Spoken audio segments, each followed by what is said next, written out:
Good afternoon, good evening, good morning. Welcome to the Chicken Box. Back for another for beautiful day.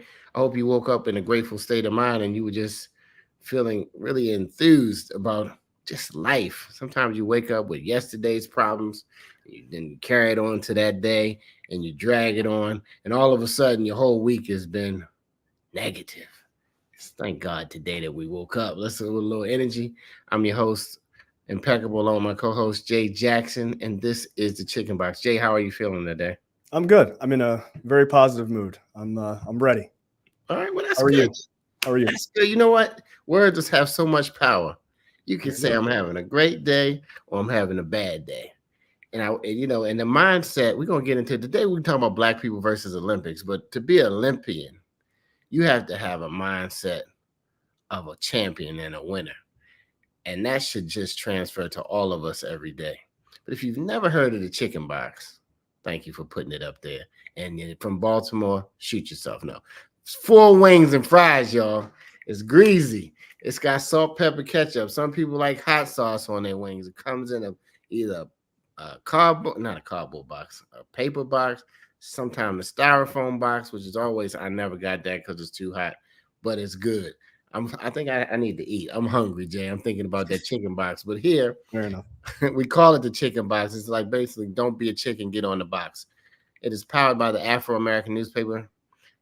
I would just say America's oldest black business. That's not true, but we're the oldest black media company, 132 years of informing, inspiring, and educating African Americans, not only in the Baltimore, Washington area, but all over the world. Go to afro.com and check us out. But we're going to get into this week's topic. I don't know. Are people watching Olympics? Jay, have you been watching the Olympics? A little bit. Yeah, a little bit. I definitely got to watch the opening ceremony and a little bit of the swimming as well. Absolutely. Before, when it wasn't really a lot of streaming services and cable, you were glued to the TV when the Olympics came on. Absolutely. But now I think a lot of people are catching the highlights. But I wonder not only what type of representation we have as African Americans, which we can see clearly on the screen, but behind the scenes and how the Olympics works has always been a question to me. We have a special guest coming on, uh, a former member of the Olympic Committee. I hope I'm saying it right. Uh, Jay, why don't you introduce our guest Wyatt Ware and Um, introduce it to the chicken box, okay. and we can. Um, sure. Wyatt is traveling to Paris actually next week for the Olympics. He worked on the 1996 Olympics in Cultural Olympiad Department. So he has a lot of experience directly with this. So I'm very interested. I'm sure both of us are to hear sort of what it's like working in the background of this stuff and seeing it up close and having the luxury of doing that. Wyatt, welcome to the show. Thank you so much for having me. Good afternoon, gentlemen. Absolutely, man. Why don't you? I know he said in '96. I guess we all remember that Muhammad Ali lit the torch, and it was in Atlanta, and it was it seems like the '96 Olympics just seemed to be a historic Olympic moment because I think everybody can kind of remember that. Well, who's old enough? Let me clarify that. Who can remember that Olympic moment? So why? What were you doing at the time for the Olympics in '96? Well, initially I came on to they call it the Atlanta Committee for Olympic Games. The acronym was ACOG. And I initially came on in August 30th of 1993. And I had the opportunity to work with the Cultural Olympiad, which did arts programming, not just during games time, but we also did prelude programming. We actually collaborated with the Black Arts Festival for the 1994 Celebrate Africa theme, which I had a part and did some things with.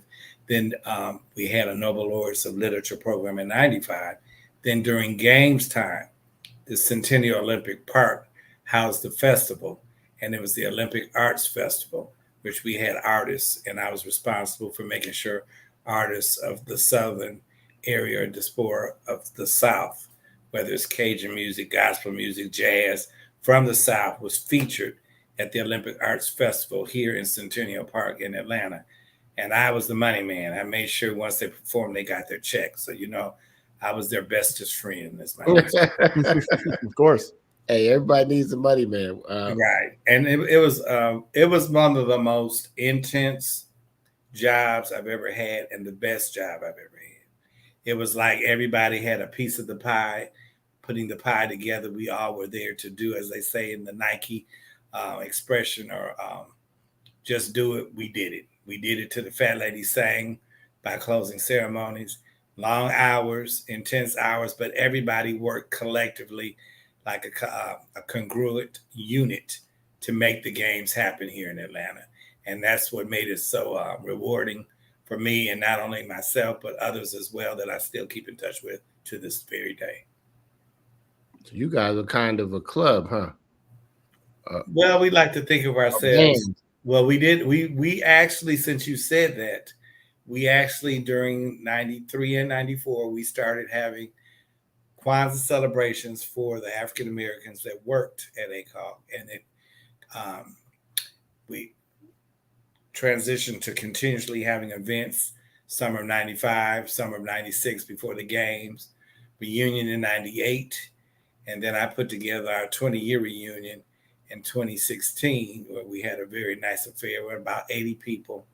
We honored some of those that had passed away, including Maynard Jackson, who helped get the games here, and Muhammad Ali, who lit the torch. And I just had dinner with some friends on Monday. And we've known each other from 30 to 32 years, just keeping in touch and having that camaraderie. Because, like I said, it was a rewarding experience, and great relationships were made from that time to this very day. Wow. It states that over 11,000 people, athletes, and I guess committee members and people working behind the scenes make the Olympics happen. That is quite an undertaking, right? I guess they're already planning for Los Angeles now, or did they? How early does the planning start for the next Olympics? I believe they actually announce the next games like 6 years before the games. So we know LA is there. The other guest, I think that when she comes on, she actually worked the 1984 games along with the '96 games with myself. She's already seen job opportunities for the LA games now. I think she's done some research. So they actually do announce a bid like 6 years prior. And then, so Lord willing, I'll be going there as a spectator. I've done my share of the work for games, and now I'm a true committed spectator, and I'm enjoying going to be a spectator. Thank you very much. Welcome to the show, the CEO of the Afro, Dr. Draper. Good. Hello. Welcome to the conversation. Hello. Thank you. Thank you. Good afternoon. And thank you for being with us this afternoon on the Chicken Box. The Olympics is such a fascinating topic. You said something about being a spectator. What's the best advice you have for people who just want to be a spectator? It just seems like you have to plan way out and things are in all these different locations. I mean, how does an average non-competitor, you don't have a family member, you don't know anybody, you just want to go to the Olympics?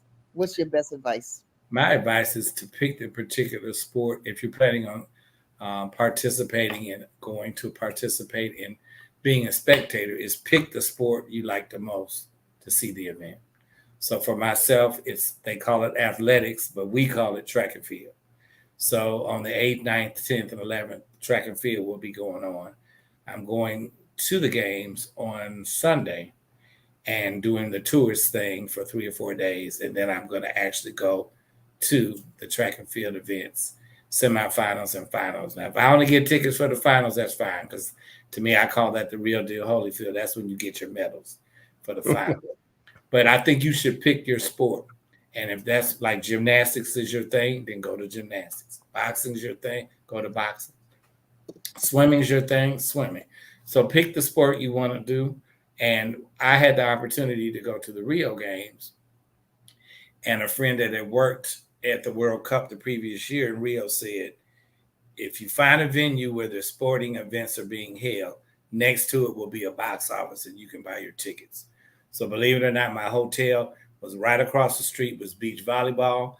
And I saw the box office sign, went there to buy my ticket for track and field. And the guy said, well, how will you be paying? And of course, I saw the Visa logo and I said, Visa, of course, So I actually bought my tickets when I got there. I had done the airfare and the hotel in advance, but I didn't get my tickets till I got there. And I was blessed to go to the box office, when I first arrived to Rio. So I highly encourage people, pick what you want to do and then do it. Okay, pick what you want to do, find the venue, get your hotel in advance and all of your transportation, and then just go to the box office. I love it. That's one way. But as you were talking, I went online and just said, hey, I want to buy some tickets. So on Olympics.com, which is the official site, it came up, and then it seemed like it was taking me through this whole thing. So like, if you woke up today and you watched this and say, you know what, I want to go to Paris, you probably can get your tickets online. Actually, it looks like I'm on the site, Wyatt. They got everything you were naming, and more: badminton, hockey, boxing, sailing, archery, rowing, fencing, judo, the Urban Jet Project. There's just a queue. You just wait in queue. You gotta wait in the queue Yeah. to get to see the tickets. And then why you might, if you really want to go to track, you might want to just, a lot of things probably has changed since 96 and 84 Olympics. Did you work 84 too? No, just you started in 96. Which is, welcome to the Chicken Box, everybody. This is Black People, and we not really versus the Olympics, but we have Wyatt Ware, who has worked for the Olympic Committee. He was in the arts department, and he brought all the talent, and he made sure when you came to Atlanta that you got to see Southern talent. From hip hop to gospel, I guess, and everything in between, probably participated, and that was just his area of expertise. But a lot goes on with the Olympics. It's so big. I mean, just this year's opening ceremony, all the boats and ships and Paris, and the power went out. I mean, it's been quite a whirlwind. But I hear America is leading in the medals right now with about 30. Well, go ahead, Jay. Wyatt, I wanted to ask you. I mean, obviously, you're going to Paris next week, so you haven't seen this sort of up close, what it looks like there. But do you find that sort of as you've worked through these Olympic events and have become a professional spectator, lucky you, what has changed about the Olympics since you got involved that you think are things that people are just kind of unaware of, whether that's sort of in the foreground or in the background, just changes over time that you've seen as a person who has way more experience, I think, than the average person about this? I think people don't realize the technology that we have now, we didn't have 30 years ago. Sure. So we had a wonderful opening ceremonies in 96. They did not know that Muhammad Ali was going to light the torch. They purposely kept that a secret. And that's interesting. Right. And also on that day in the center of the Coliseum, I'm calling it the Coliseum, but our stadium, the Olympic Stadium, Gladys Knight rose up in the center and sang Georgia on My Mind. Mm-hmm. Then jets went across the sky and we had dancers. Two of my friends were actually dancers. And then when it was time to light the cauldron and the torch, that's when we saw Muhammad Ali. Well, things have changed now to athletes swimming on boats in the Seine River, whereas normally they would always process them to the actual venue with their flags and outfits or whatever. So things have changed over the last 30 years.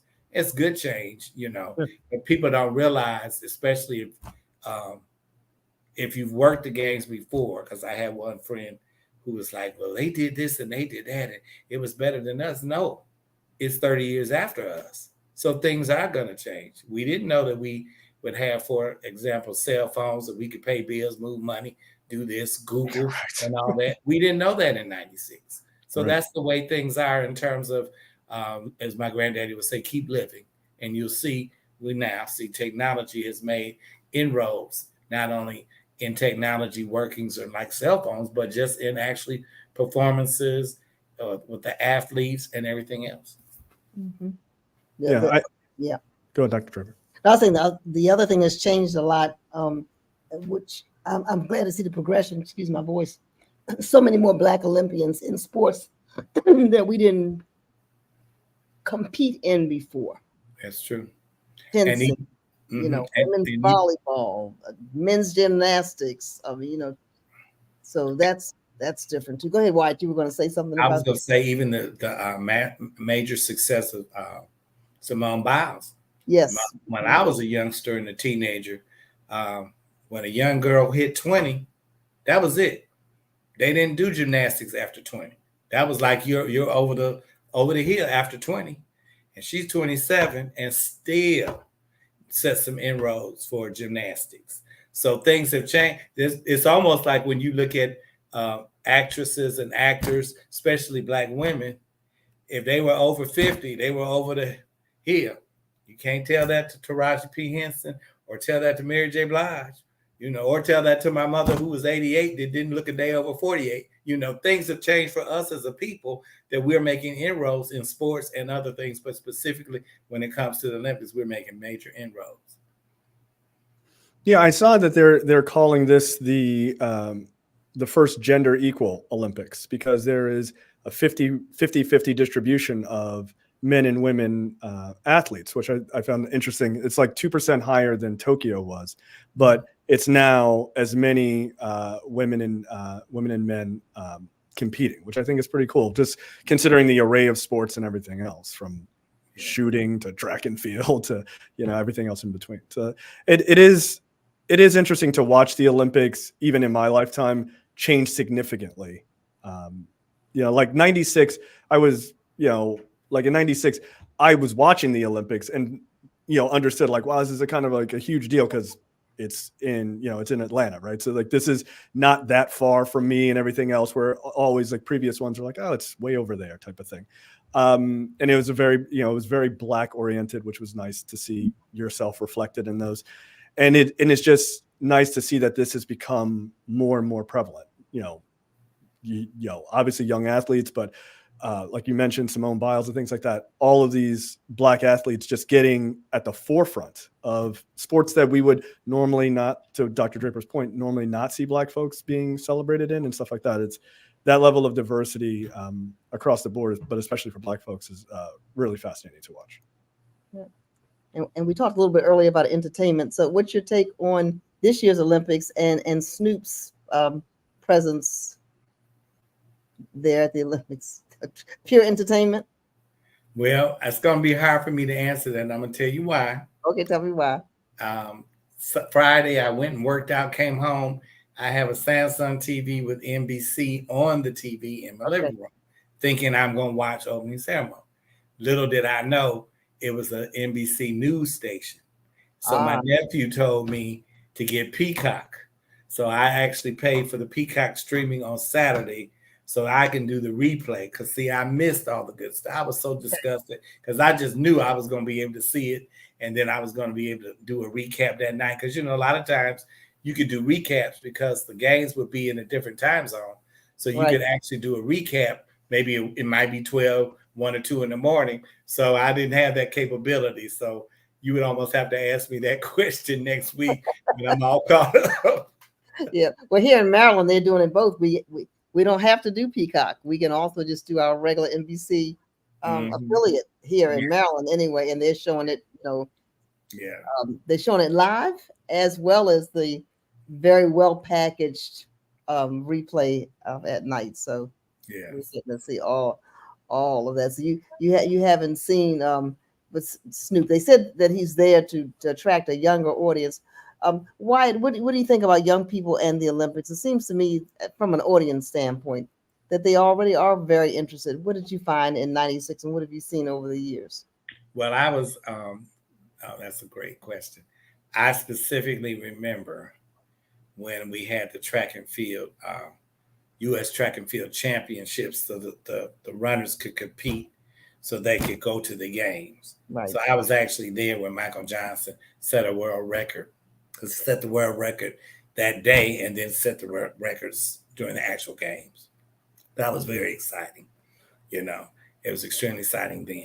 I think since the pandemic came and they did the games in 2021, so watching Sha'Carri Richardson, knowing she's young, she's like the same age as my niece, and seeing these young sprinters. There's a young man that's Quincy Williams, 16 years old, in the games. So to actually see these young people, and they're people that like your next door neighbor's child or grandchild, so it's really to me exciting because you actually might know someone who has a family member that are participating in the game. So if you're loyal to your family and friends, you're going to be watching. So I think it's a great excitement for all ages, not just mature seasoned adult, but these young people actually knowing people their age competing. I think it makes it exciting for them. Absolutely. I just pulled this up on Essence, and they just said 13 athletes to watch this year. Right as you mentioned, Sha'Carri, of course, we all know her story from before, and how she fought back to be Olympian and now Olympic champion. We're so happy for her, but you know her name. Of course, you mentioned Simone, right? Yes. At 27, doing something that was unheard of in her age bracket. Okay, then we went to Coco, in tennis. So I don't know if you guys know Coco. She's in that millennial Gen Z range as well. She's out now, but yep. And then we have Simone Manuel, right? In swimming. I don't know if you guys have been watching it. Okay. A lot of our young Olympians, of course.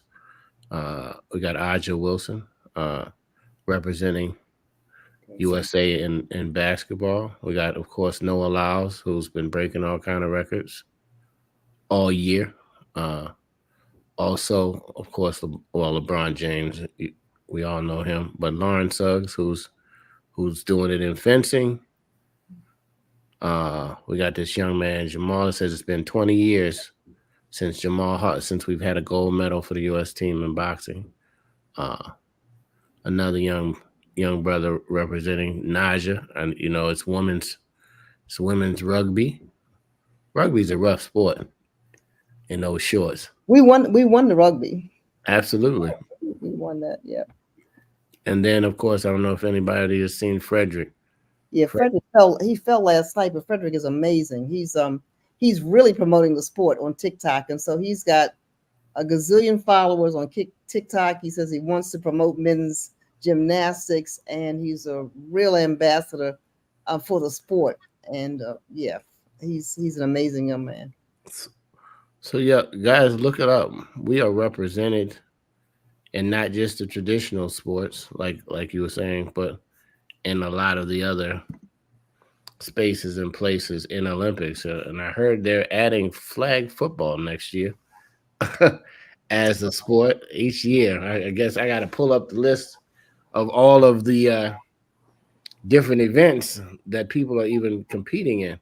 But welcome to the call. We just had Jonnie Brown join us. Hi, Jonnie. Welcome to the Chicken Thank you. Bucket. Hi. Hello. Jump into the conversation here. So let me just ask this question, and maybe that'll help bring everybody together. We had discussed the idea of sort of these generational differences, right? These people saying Snoop is there to kind of pull in a younger audience and things like that. I'm not sure if folks have seen this, but Flavor Flav, obviously from Public Enemy, who is now 65 years old, which is wild to me to think that I've been listening to hip hop that long.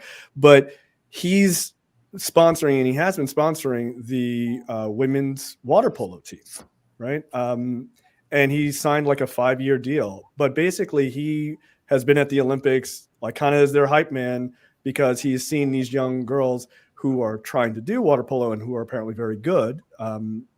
But financially, they are not able to practice as much because they have to have other jobs and things like that. And here is this guy who is, I would argue, sort of one of the vanguards of black music of his era and things like that, using his status and his power to help these young black athletes kind of make it, which I think is just, these are kind of very underrated stories. because nobody really thinks about Flavor Flav as being a water polo guy, but apparently he is, and he's like super into this. And I saw him taking pictures with the first lady and things like that. So those multi-generational things kind of coming together in these moments. I'd be interested for Jonnie to talk about that.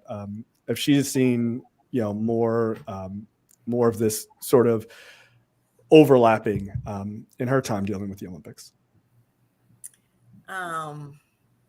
Thank you for having me on the show. I really welcome to the show. Sorry, I didn't mean to load we jumped you. We threw you right in. Everybody, trial by fire. This is Jonnie Ramsey. You can just tell everybody a little bit about yourself and how you're affiliated with the Olympics, and then we'll get back to it.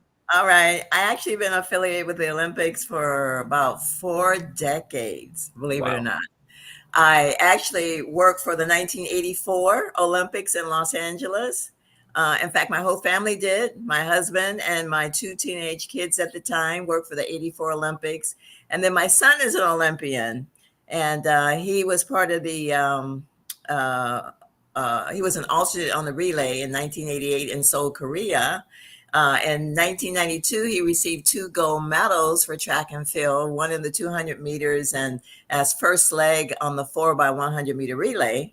He also got a silver in 1996 in Atlanta, and he is now in Paris for the 2024 Olympics as the coach of the men's, the USA men's relay team, hoping to bring home the gold because, it's been a while since USA has won golds in that relay. So his mission is to make that happen this year. So yeah, we really have to pull for him and the USA because this is a big thing for him and for me.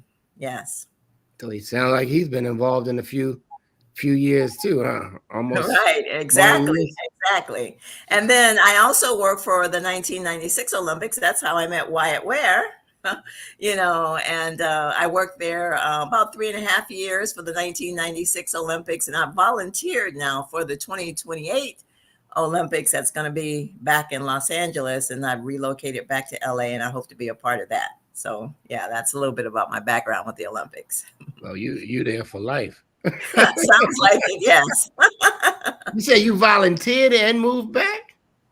Well, I moved back for many reasons. I've been in Atlanta since 1996, but I grew up here in Los Angeles, and life changes and everything, and I decided that LA would be best for me at this point in my life, and LA just happened to be hosting the games, and I said, okay, well, I'll be a part of it again. Why not?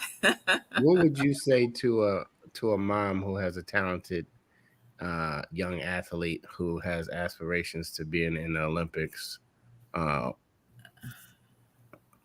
what the dedication and what the time and the effort has to be, not only from the athlete, but from the parent as well? Well, the key to what you said there, who has aspirations, because I think first and foremost, it's got to come from the athlete that they want to do this, because it's a lot of sacrifice. My son missed many events in his life, because he was so focused on training and achieving certain times in his runs and things like that. And as a parent, I would say just do everything you can to support them, whatever they need, just whatever they need. And, and that brings up a point, because I know sometimes I hear parents say, oh, my son loves football, or he loves basketball, and he didn't do such and such, so I'm going to punish him and he's not going to go to the game. And I would say, don't do that. You support him in that sport, him or her in that sport, no matter what. And you figure out another way to discipline if you have to, but you have to do everything you can to support him in that sport. And I think that would just make such a big difference when they have their family behind them. Absolutely. It looks like now we can get back to the question at hand. Welcome, Jonnie. You're a gold mom Olympian. Is that what they call you? That's one of the names too. Ain't nothing better, once your son or your daughter achieves something, especially a gold medal, to look up and see mom. Were you crying? Often, yes. You were crying when he received the medal? Believe it or not, I cried more in 1988. I don't know if you guys remember that relay, but he was supposed to run in that relay. He was an alternate, and they put 2 alternates early on in the relay heats. And then when it gets down to the final, of course, they put the 4 fastest in there. And my son had done everything he was supposed to do, trained and everything, and he made the team as an alternate.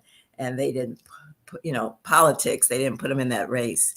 And the USA was disqualified in the first heat for passing the baton out of the zone because the guy they had put in there didn't understand where the zone was on an international track, which is slightly different from a USA track. My son would have got that baton around. So I cried more than when he got the gold medal because I knew he deserved it at that point. I was just so proud of him for hanging in there in spite of the disappointments, in spite of the agony of defeat. He hung in there and just, for the love of the sport, he just kept running. Yeah. And then the next Olympics, he was able to get those 2 golds. Speaking of keep running, for the last 132 years, the Afro has continued to run with the great stories that you guys, Wyatt and Jonnie, are sharing. And I hope somebody out there would share it with somebody because it's going to make somebody's day, and somebody has an athlete in their house that they're aspiring to do something big. And Jewel and Dendrea and anybody else who is tuning in now, Rico. And if you're not putting your name, put your name in the chat. Tell us where you're from. If you're watching the Olympics, what's your favorite event? And join the conversation. All right, Jay, back to your question. I know that was a long way around the Mulberry Bush, but we're back. So, I mean, you're actually, what you just said kind of solidifies the question a little bit better for me. This idea of being an Olympian requires more than just being good at the sport. It also requires a deep sense of support, right? And that can come from your parents and obviously your caretakers, but it can also come from people like the Flavor Flav thing that I mentioned, who are just trying to remove whatever amount of stress out of your way so that you can hyper focus on that.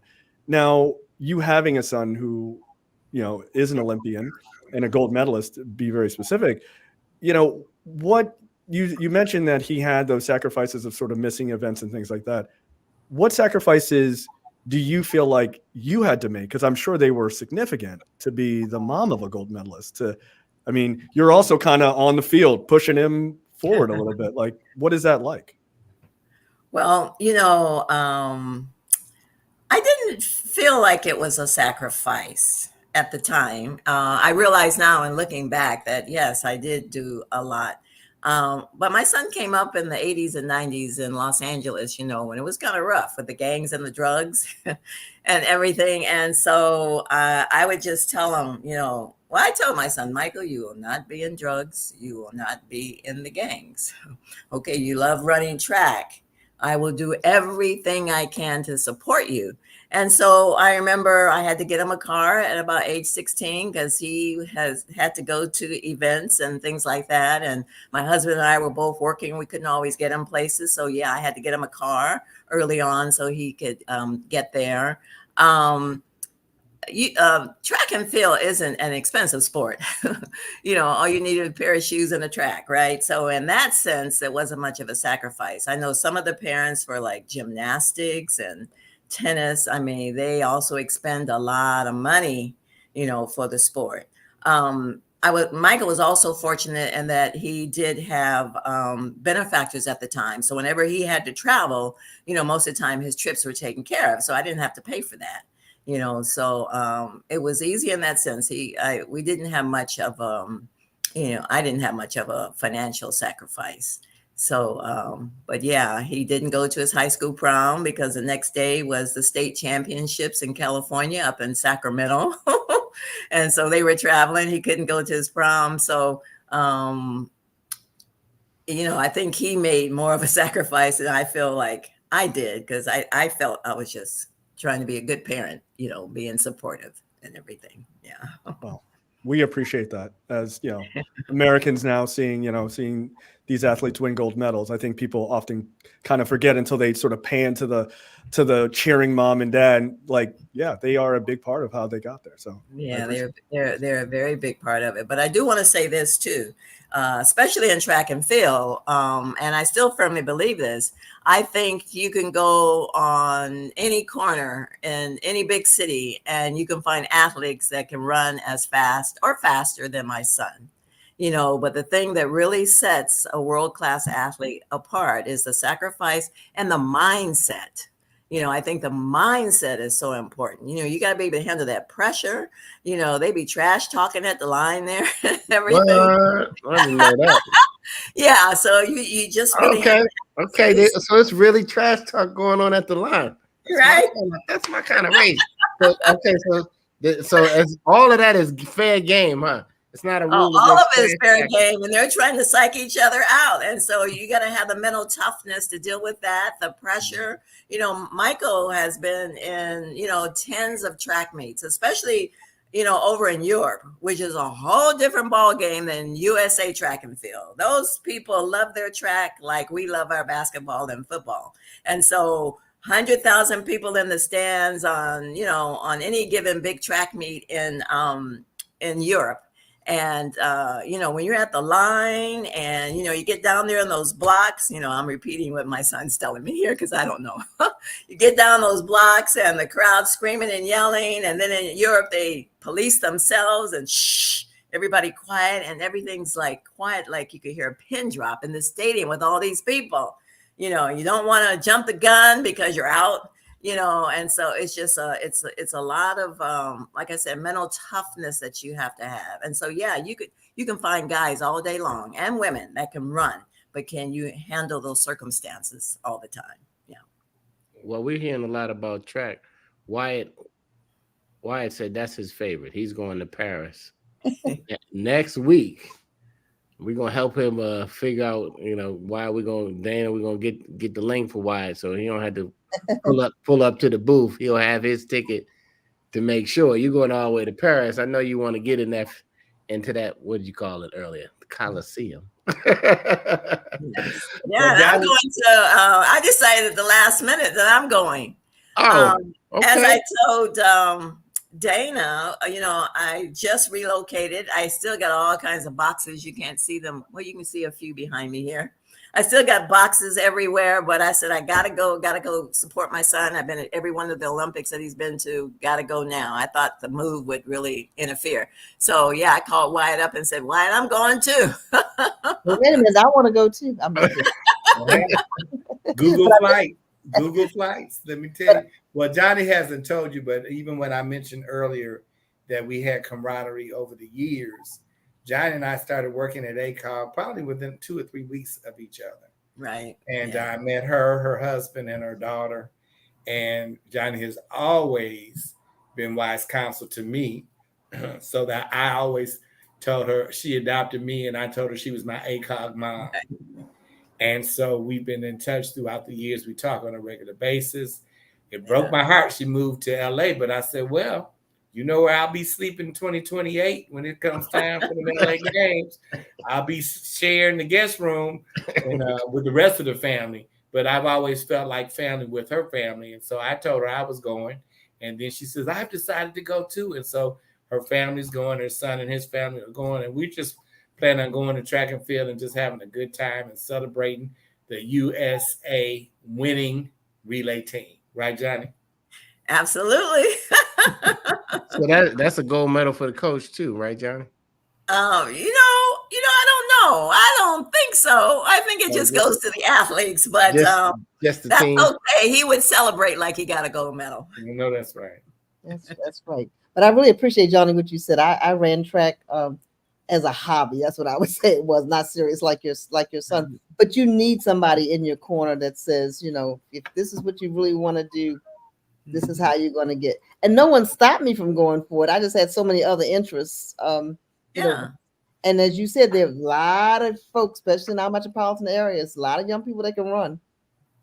A lot of people that can run. And really what sets them apart is that focus and dedication Mhm. and the mental toughness. That's what And the sets them support, apart. and the Yeah. support. With somebody saying, "Hey, you could really, really do this." I think Dana speaking of Dana, I think she had a question impeccable for Wyatt. I think I saw You a did, question. and then it disappeared. Oh, there it is. Oh, Dana would like me. Let me just share the pressures. Shana can go after me as staff members during game time and afterwards. So for me personally, I had the opportunity to purchase tickets to attend sporting events for the games, and it was a lottery system. So I, being the person I am, told my family, "Hey, I'm working for the games. This is a once in a lifetime opportunity. Put your bid in what you want to go to. Come on down here." And they did. Little did we know, the night that they were coming was the night that they had the bombing in Centennial Olympic Park. That put a lot of pressure on us because that was my venue. But we worked long hours. Believe it or not, in the times that I was working the games, I was also working on my master's thesis to get my graduate degree and work the games. And I didn't know how I was going to do it, but I was determined. I said, "You've got to finish that thesis before the games start." So when my advisor was retiring May of 96, somehow, by God's grace, I had a mentor that worked with me at the games who helped me finish my thesis. And I marched on May 11th, 1996, and found out the next day that I was the first African American to graduate from the Arts Administration program at Akron U. And I'm determined, and Johnny will tell you, I'm Mr. Fitness. I got to work out. I will work out maybe 30 minutes or 40 minutes to an hour, come back, and every night write on my thesis, which is a study of Black theater management. And so it was intense because I had daytime pressures and I had nighttime pressures. And let me tell you, I still have the same issue now. I worked so hard. At the end of the day, I look at my dining room table and couldn't figure out how to get anything off of it because my brain was tapped out from having worked at the game. And I still have that issue with the table, but don't tell anybody. But yeah, but It's a couple other tables talking throughout the internet right now who said, "Clean me." but like Johnny would attest to, it's the camaraderie and the congruency that we had with each collective department that I think helped fuel us during that pressure time, because we knew we had to host the games and we wanted them to be the best games they could be in the States. And so that kind of fueled us. That gave us the energy we needed. Now, as soon as the games were over, I did melt. I remember going home after the games and I was ready to take a nap every day because it took a lot out of you. You didn't realize it till everything was over, how hard you had really worked. So, how many African Americans work on the staff, you think, total? I believe there was between 125 and 150 that worked on the staff, but there were also the envoys, the volunteers from different companies that were sponsored, that were people of color that also worked specifically during games time too, that you have to add into that equation. Okay, because Yeah, right. and another thing, we know that there were more African Americans that worked for the 1996 Olympics in Atlanta than ever any Olympics in any country. And we used to say, because we, like what I was saying, we had such camaraderie and we were from all fields, like, Wyatt was on the creative side. I'm an accountant and a CPA, on the finance side. And we had technology people, broadcasting people, marketing people. We used to say we could run a country. The folks that were there. I mean, we all had extraordinary backgrounds. In fact, they only hire people with, extraordinary backgrounds and ready to go, because you're starting up a new organization and then you have to tear down the organization afterwards. So there's no time for training, other than learning your job. You have to come with the skills and everything that were needed. So we used to say that all the Black folks that work there, we could run a country. That's just how talented you said something that people might not know. So you said you had to start an organization and then tear it down. So each Olympic city or state, they start a separate corporation. They start a separate corporation. They start all over, and they can do it the way they want within the guidelines of the International Olympic Committee. but they can just, they can run their organization any way they want. And because I worked for 1984 and 1996, I mean, I could really see the difference between the two. Since 1984 was in Los Angeles, entertainment capital of the world, you can imagine the show that they put on, the things that they required of us. For example, when I first came there, I had to learn something about every country that was coming to Los Angeles. I had to learn something about their customs, things that you don't do, in regards to the people that are coming from these other countries. I mean, they really gave us a very, very good background. So when I get to Atlanta in 1996, it's like, okay, where's my training? And we didn't quite have the same training, for 1996, but it's up to the leaders of the organization as to how they want to run it. And so they can do it just the way they want. So I know since, the games are going to be back in Los Angeles in 2028, the entertainment capital of the world, they're just going to do it up big, and they're going to be the biggest and the best. That's just how Los Angeles does things. Yeah. Well, how do they choose the organization, or who's running the organization, or do they know that already? Well, I believe that when it first starts out, there's just a group of community leaders that decide that, we want to host it in the city, and they, develop a committee.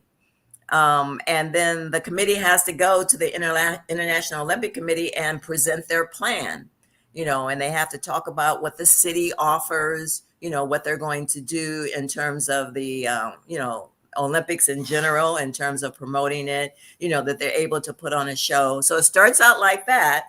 And when you get the bid, then those people are the leaders at that point, and then they just start hiring other staff. So, and who pours the money into, because I know like in 96, Atlanta benefited, like the new tennis center, like the different places where the sports were played, where the Olympic Village on Georgia Tech's campus. Who finances that? Do you know? I don't know specifically, but if I had to guess, I would say the city, because they're going to benefit, the state, because they're going to benefit, and then there's private benefactors as well. Okay. And just in 1990, Maynard Jackson put the plan together, and I call it like the strategic Olympic business plan, with the venues, what Atlanta could offer. And then Billy Payne came about and said that he wanted to be over it, right, Johnny? Over Yes. ACOG. And then he selected his staff. But Maynard Jackson actually, and there's even articles that shows that Atlanta got the bid in 1990. And then that's when the staff started coming on, 91, 92, and then, full stream. And so many, like I think Athens, Greece wanted the bid for 96, but Atlanta got the bid due to the tutelage of Maynard Jackson. And then the next thing we know, Johnny was hired, I was hired, and the rest is history. Amen. Amen. Let me share a little bit about that bid too, because you mentioned Athens. The modern Olympics started in 1896. Okay, now these are the things I learned with the Los Angeles Olympic Committee that I never would have learned with 1996. But I got this background because of this training from the Los Angeles Committee of 1984. I meant to say 1984. So anyway, Athens hosted the original modern Olympics in 1896. And so in 1996, they wanted the Centennial Games to go back to Athens. That's what the IOC wanted. That's what a lot of other countries wanted. But Billy Payne was smart to bring Andy Young in on the committee. Andrew Young, who was a mayor and then an ambassador for the United States, and of course, civil rights leader. And so Andy was able to get all of the African countries to vote for Atlanta. That's how Atlanta got that bid rather than Athens. So incredible story about how Atlanta got the Centennial Olympic Games. Yay, Atlanta. Listen, Wyatt, you mentioned technology. Jobs are already posted on LinkedIn and other places for the LA 2028 games. And so people who are interested, they've got ads already up. Join our team, apply for this job and the other job. How many people does it take to pull off an Olympics in Atlanta, either Johnny or not Atlanta, in LA? I couldn't tell you a number, but I'll tell you it's a lot. I can imagine. And some are staff members that are paid, like Wyatt and myself were, and then they really ask for a lot of volunteers, and this is why I asked a volunteer for 2028. And so between those that are employed by the games, those that are loaned to the games by the corporate world, as Wyatt had talked about, and the volunteers, there's plenty of people, and most people really want to be involved some kind of way. Really, it's a once in a lifetime experience. I would really suggest that everybody could free themselves up to be involved, to do so. You will never, ever, ever experience anything like this. The world is coming to your city. Right. And so it's just incredible to be a part of that, and to know you had a hand in making it happen, and to welcome the world and answer their questions. And it's just a very, very exciting time. I'm going to do like you, Wyatt. I'm going to call up my, we call it the left coast. I'm going to call my West Coast family now and tell them I'm on my way. Not the guest room. Yeah. And, also many of the sponsored companies based in Atlanta sent their people over to volunteer. Yeah. Coca-Cola was a sponsor. UPS was a sponsor. We Bell South, Wachovia Bank. And so during the games time at the festival where I was, people were specifically assigned to us from these companies here in Atlanta that they wanted them to actually work with us. And they did that over the 2 weeks or 3 weeks during games time as well. So it's not just the higher staff internally with the organization, but also sponsors can send people. IBM sent several people on loan. Yes. And it was so did Bell South. So when the individuals came to work with us, when the games were over, they were able to go back to their previous jobs. Mm-hmm. Yes. That makes a lot of sense. There's your answer. There it is. I see it right up on the screen. And in order to be a sponsor for the 1996 games, a company had to gift, what was it, 40? It was $40 million, right? Each $40 million. And that could be in staff, that could be in product, that could be just anything that the Olympics needed. And so $40 million was the ticket to be called a sponsor for the 1996 games. Say what? 40 million. I can't. I want to get that information for the 2028 games. I really want to know how that amount has changed. And the one thing too, we had individual specific type jobs: venue management, sports venue management, broadcasting, individual technology. Those individuals could actually go from game to game. So we had a couple of friends that worked the games. They worked the Winter Games. They worked the World Cups because they're there with expertise. I did apply to work for the London Games, but the arts programming usually is coordinated by the local talent in the city that's hosting the games. So Johnny would have to get me on with LA. She'd have to put well, and and once you're in, it's really easy to get your friends in. Really? Because you have connections with everybody. What kind of money you talking about? Well, I would say it's good money for whatever your field is. Mm-hmm. In other words, I'm an accountant, and people with my skills were making, at the time in 1993 when I came on with the games, $50,000, $60,000, $70,000. So they pay comparable. If they're going to get good people, and they want good people, because like I said, no time to train. You have to come in, hit the ground running. And so they would give comparable salaries. Okay. Yeah. Y'all listening. I hope you listen. If you just tuned in, we are wrapping up the Chicken Box. The Olympics is on. All the eyes are on Patty. All of the people who wanted to travel to Patty and go see the beautiful Eiffel Tower that you can just see from far away, because you're not going to be able to get close because of the Olympic Games. I don't know how close they're going to let you get at this point. But we have we got a gold medal mom, and we got Wyatt Ware, they're both back on their way to Paris. Johnny's son is Olympian and medalist, as well as the coach of the relay team, in which we are looking for the relay team to bring home the gold this year. Please bring it on home. And well, you know what? Let me tell you about that though, because my son is very humble. Okay, he's very humble. He doesn't assume anything, and so I actually, he's brought such joy to my life and my family's life, and so I'm sending out an announcement to my Christmas card list. I still do the old-fashioned Christmas card list to stay in touch with all my friends. And so I'm sending out an announcement. And so I ran it past him and I said, Michael, can I say, watch Michael coach the team to go? He says, no. So it's like he doesn't want to jinx himself. No, don't say that. So I said, what should I say? And I said, victory? He said, yeah, use victory. So my little announcement says that he's going to coach the team to victory. All right. I guess, it's power in the words, but secretly you're going gold medal. Yeah, right.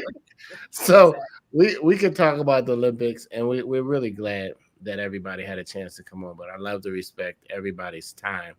And this is the point when you get on the box and you speak your truth. And I see your note in there, Dana. They said the problem for the employees is the Olympics paid so well when you got out. The other people didn't want to match the salaries that the Olympics were paying. Right, so exactly. I don't know if that was for everybody or if that was just for Black people. So anyway, we'll see. We had to do some research to find out. Y'all can have a suit against them. No, I'm just playing. How they treated Black Olympic committee members. But anyhow, you are gonna get on the box and just tell us your final thoughts about this topic, the Olympics, or anything you want to share. We don't have to agree with you, but it's your box to step on. So Jay, you are on the box. Okay. Final words on this Olympic conversation. Okay. One, thank our guests. Thank you guys for being here. It was really interesting to hear your perspectives, which I think are largely not talked about as much. Look, I think the Olympics is a really cool thing. Like, I'm not a uber patriotic guy, but the second the Olympics music comes on, I'm like, you might as well just drape me in an American flag. That's just kind of how I feel. I feel like a lot of people have that sort of reaction. And it's a fun time. It's amazing to see the athletes push themselves to limits that feel, impossible to watch, but just really fascinating. And I think the idea of the world taking a moment to kind of come together and celebrate that in general is awesome. But I do love to see Black people very specifically doing amazing things on the Olympic stage. To paraphrase Issa Rae, I'm rooting for everybody Black. So I don't care what country they come from, but I love it. Like it, Jonnie, I know your son is a gold medalist, but when it's Jamaica versus the U.S., I'm cheering for the U.S., but I'm like, just somebody, like any of y'all, like just win. And it's just amazing to see. So I appreciate everybody's work from in front of the camera to behind the scenes and making it happen, because it feels like when you talk to people, it feels impossible that you're creating these, Olympic Village and everything and making that all happen in such a short time. And then we turn off the TV and then we feel like, oh, well, it's done. And there's all these other things happening. And we appreciate your time and your work. I mean, it's incredible stories. I really love hearing about it. So we appreciate you guys and the athletes that you've inspired and helped get all the way to gold. So thank you. Thank you, Jay. Dr. Draper, final words. Thank you to both of our guests. You all said so many things that we could have had just one show. Jonnie Ramsey Brown, you had a word for parents that, you said it quickly. We didn't say a lot about it, but the things that we use to punish young people that pulls them down and doesn't build them up. I think so many parents need to hear that, whether their interest is track and field or basketball or studying the classics or whatever it is, that we should not use those things as weapons. So congratulations to you. Thank you for your work you've done in your family, as well as the work that you've done over the years. Ware, that was something to pull together for Atlanta, to hear that, a lot of us, we just sit at our televisions and we watch the beautiful productions, right? but there are people behind the scenes doing the hard work. And for you to do that and do a master's degree at the same time, I'm praying for your dining room table. Thank you. I have a feeling that no matter what it is, you've always got your dining room table looks like my desk.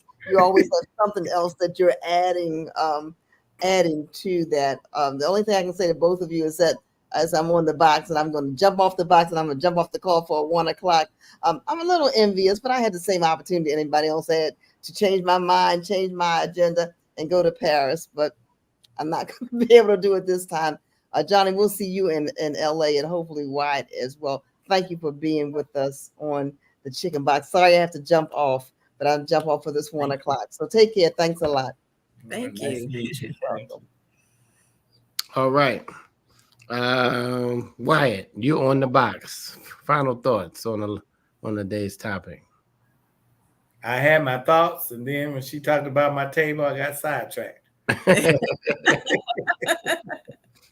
I'll just say that I know what my thoughts were. You know, over the years, even since the 80s, I would watch the games, and then when they were over, it was a letdown because it's like, what am I going to do now?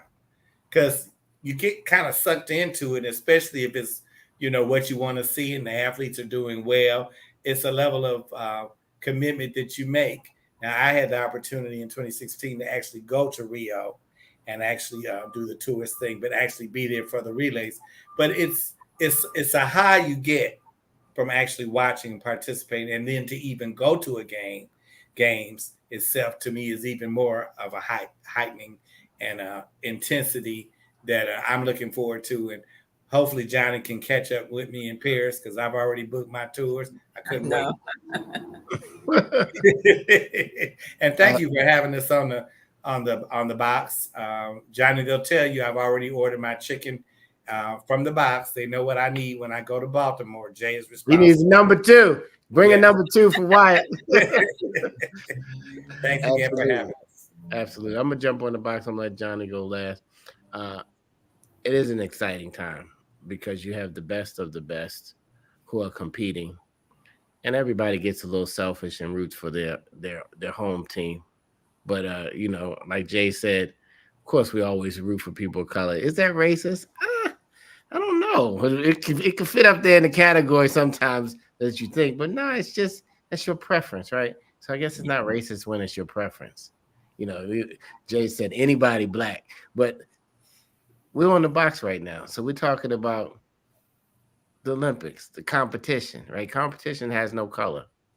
It's just the best of the best. And the clock or the judges who are scoring, they're going to, you know, I guess I haven't noticed, and maybe Jonnie would say, are the judges slanted in any way, or are they really picked to be very objective in their scoring? I guess that's yet to be told on another episode and another story. But I'm just glad that you get the chance to experience other countries and cultures. And sometimes it's good to get outside of the box and just go. It sounds like it'll be a great family experience. Or if you don't have a family and you just want to love to travel, just going to the city where the Olympics is has to be magic. I got stuck there in Paris about a week ago, like 3 days before the game started, and it was a madhouse. I'm going to tell you, both of you traveling there, take a carry-on bag with some extra stuff in it. Don't just pack your suitcase and leave it because it is a zoo. It was security getting out of it was security getting out of the airport. You know, once you pick your bag up from the baggage claim, it's extra security. Because Paris, for some reason, they act crazy, and the bombings and all the other things. I know you're going to enjoy yourself, but pack a bag, a good carry-on, Wyatt and Jonnie, in case they lose your luggage. Because if they lose your luggage there, you might not get it till after the games. Yeah, that's good advice. Yes. And I'm off the box. Jonnie, you are now officially on the box, and you'll bring it home.